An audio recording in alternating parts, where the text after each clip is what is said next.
intrathecal fluorescein and endoscopic repair of spontaneous CSF rhinorrhea.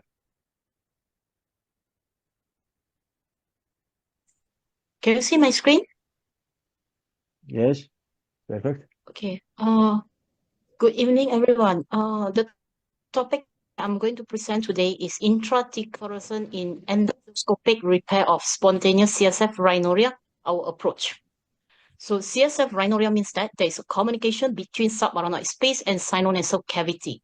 So far, 91% of the leak is occur in the frontal basal, followed by lateral basal and some combinations. The risk of meningitis in untreated patient is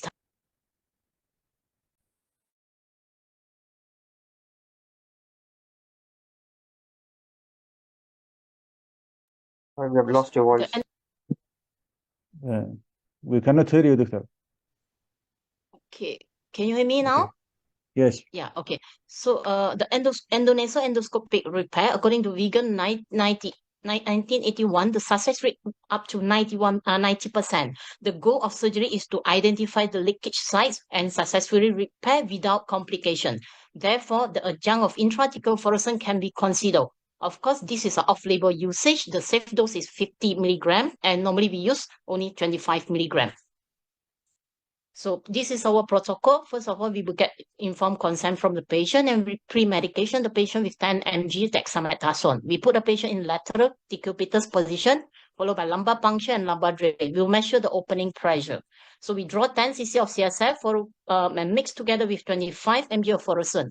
So we divide into 3 times, of which we give before and after repair, and another dose is if, let's say, there is still leakage after the repair, and patient will be put in 10-degree head down position. So our experience, we evaluate the safety and outcome of the patients who underwent endoscopic closure of spontaneous CSF rhinorrhea with low dose intrathecal fluorescein, of which is IF. So we evaluate the 6 patients from August 2022 until December 24. No acetylomide is using in this patient.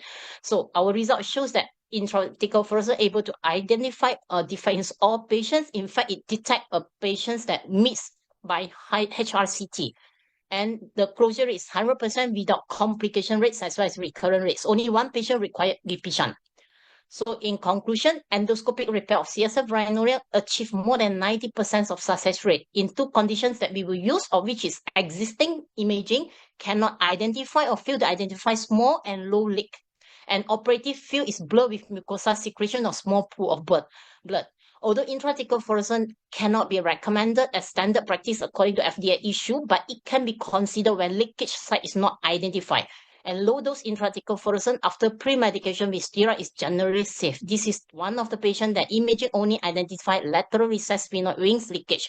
But because of intrathecal fluorescein, we're able to identify also the roof of posterior ethmoid defect and achieve complete closure in this case. Thank you. Thank you very much. Dr. Asad.